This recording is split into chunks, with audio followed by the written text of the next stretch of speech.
नमस्कार. मी किरण नाईक आणि तुम्ही बघत आहात लोकमत लाईव्ह.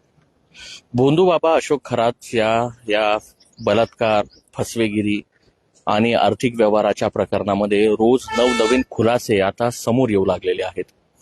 यामध्ये एक धक्कादायक माहिती जी समोर आलेली आहे ती म्हणजे भोंदू बाबा अशोक खरात याचा मुलगा जो आहे हर्षवर्धन खरात हा फरार झालेला आहे.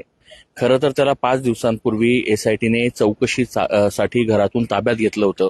तत्पूर्वी शिर्डीच्या पोलीस स्थानकामध्ये अशोक खरात, कल्पना खरात आणि अजून काही 2-3 जे व्यक्ती आहेत अशा 4-5 जणांवर आर्थिक फसवणुकीचा सावकारीचा गुन्हा जो आहे तो दाखल झाला होता. आणि त्याच्याच तपासासाठी शिर्डी पोलीस जे आहे नाशिकच्या तृप्तबाला या भोंदू बाबा खरातच्या बंगल्यावर खरं तर त्या कल्पना खरात ज्या आहेत त्यांना अटक करण्यासाठी येणार असल्याची माहिती मिळाली. मात्र वेळीच ज्या आहे म्हणजे ज्या कल्पना खरात आहेत त्या तिथून फरार झाल्या आणि नंतर एसआयटी जी आहे साधारण संध्याकाळी 6:30च्या दरम्यान तृप्तबाला बंगल्यावर पोहोचली आणि त्या ठिकाणी जेव्हा त्यांनी घराचं दार ठोठवला आणि आत जाण्याचा प्रयत्न केला त्यावेळेस गेट कोणी उघडलं नाही आणि जो हर्षवर्धन खरात आहे त्याला अटक करण्यासाठी शेजारच्या बंगल्यावरनं पोलिसांनी एसआयटीच्या ज्या अधिकाऱ्यांनी उडी घेतली. गेट उघडलं आणि या भोंदू खरातचा मुलगा जो आहे हर्षवर्धन खरात याला ताब्यात घेतलं. त्याला ताब्यात घेऊन थेट एसआयटीच्या जे कार्यालय आहे एमपीए मध्ये त्या ठिकाणी त्याला घेऊन जाण्यात आलं. साधारण 7:30 ते 8च्या दरम्यान त्याला त्या ठिकाणी घेऊन जाण्यात आलं आणि नंतर त्याची सुरू झाली चौकशी.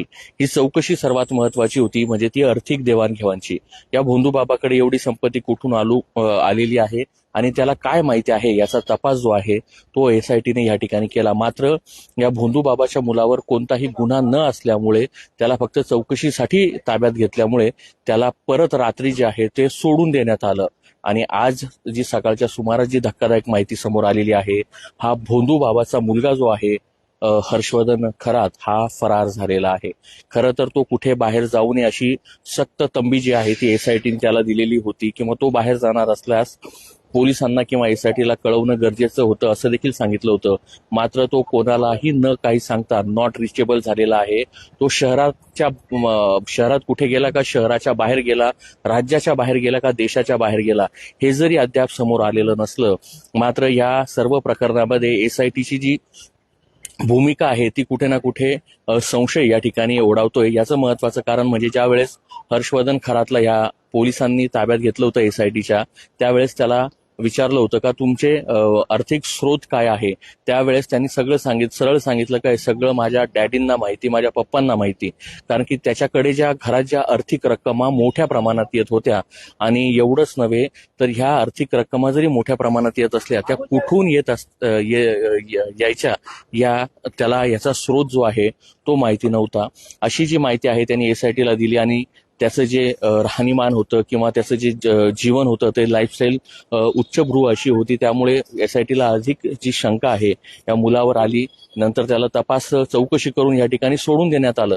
मात्र हाच हर्षवर्धन खरात या ठिकाणी फरार झालेला आहे. कदाचित की कोट्यावधी रुपयाची जमीन या शेती आहे तो आता फरार या ठिकाणी झालेला आहे आणि तो फरार झाल्यामुळे नक्कीच एसआयटीची डोकेदुखी आहे ती कुठेतरी वाढणार आहे आणि यासोबतच शिर्डी पोलिसांचा ताण देखील आता या ठिकाणी वाढणार आहे. कारण की पूर्वीच आधी कल्पना खरात या फरार आहे.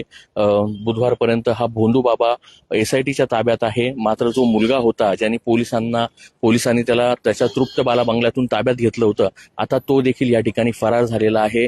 त्यामुळे एसआयटी नक्की काय करते असा प्रश्न या निमित्ताने उपस्थित होतोय. कारण की जी दुसरी माहिती सर्वात महत्वाची पुढे आली हा भोंदू बाबा जो आहे तो मुंबईच्या पंचतारांकित हॉटेलमध्ये वर्ष जे रूम आहे ते बुक करायचं आणि त्याचं जे भाडं होतं अंदाजे 25 ते 35 हजाराच्या दरम्यान असायचं आणि 365 दिवस त्याचा रूम जो आहे या पंचतारांकित हॉटेलमध्ये या ठिकाणी बुक असायचा आणि तो त्या ठिकाणी राहून खरं तर दुबई असेल किंवा लंडन असेल या ठिकाणी तो हवाल्याचं काम करत असल्याची देखील शंका या ठिकाणी उपस्थित होते आहे. मात्र त्याला सर्वात महत्वाचं या आर्थिक देवाणघेवाणमध्ये किंवा पैसे इकडून तिकडे पाठवण्यामध्ये कुणाची जर मदत लागत असेल तर ती मदत लागत असेल सीएची. अशी देखील सूत्रांकडनं माहिती मिळाली का जो सीए आहे ललित पोफळे त्याचा या संपूर्ण आर्थिक देवाणघेवाण आणि हवाला रॅकेटमध्ये या समावेश असल्याचं देखील खरं तर सांगितलं जातं. आणि सर्वात महत्त्वाचं म्हणजे हा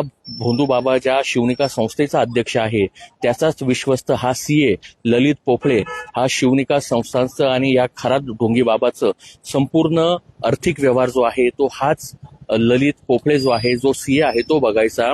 आणि त्याच्याच माध्यमातून या ठिकाणी मोठ्या प्रमाणात जी आर्थिक जागा असेल, जमीन असेल ती या ठिकाणी यांनी घेतलेली आहे. आणि एवढंच नव्हे, जे हवाल्याचं जर रॅकेट या ठिकाणी समोर जे सूत्रांकडनं आपल्याला येतं आहे, दुबई असेल, लंडन असेल, वेगवेगळ्या परदेशामध्ये पैसे पाठवणे, ह्या व्यवहारामध्ये सर्वात महत्वाचा रोल जो आहे तो ललित पोफळे या सीएचा आहे. आणि तोच या भोंदू बाबाला जे आहे तो मदत करत होता. आणि हे सर्व जे चालायचं ते मुंबईच्या पंचतारांकित हॉटेलमधनं चालायचं. आता सर्वात महत्वाचं, एसआयटी असेल किंवा पोलीस असेल या संपूर्ण प्रकरणाची आणि त्या हॉटेलमध्ये कुणाचा स्टे होता याबाबतचं जे संपूर्ण अहवाल जो आहे किंवा तो डेटा जो आहे तो काढायचं काम देखील एसआयटीच्या मार्फत आणि पोलिसांच्या मार्फत सुरू आहे.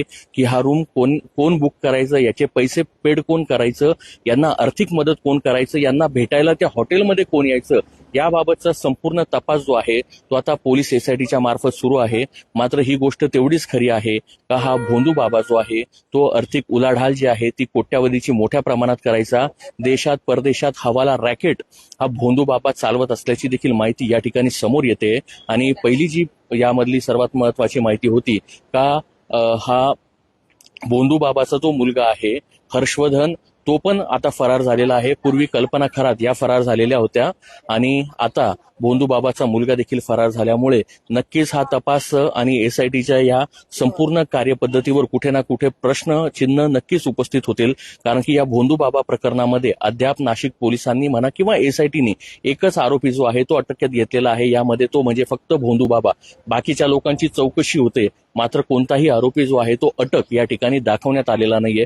त्यामुळे हा तपास नक्की कोणत्या बाजूला जातो आणि बुधवारी ज्यावेळेस या भोंदू बाबाला न्यायालयात हजर करण्यात येईल त्यावेळेस त्याला पुन्हा पोलीस कोठडी मिळते का त्याला ज्या दुसऱ्या गुन्ह्यामध्ये अटक केलेली आहे त्याच्यात एमसीआर होतो, मॅजिस्ट्रेट कस्टडी ज्याला म्हणतात, हे पाहणं महत्वाचं ठरणार आहे. आपल्याला या व्हिडिओबद्दल काय वाटते कमेंट बॉक्समध्ये नक्की व्यक्त करा. असेच नवनवीन माहितीपर व्हिडिओ पाहण्यासाठी लोकमतला लाईक आणि फॉलो करायला विसरू नका.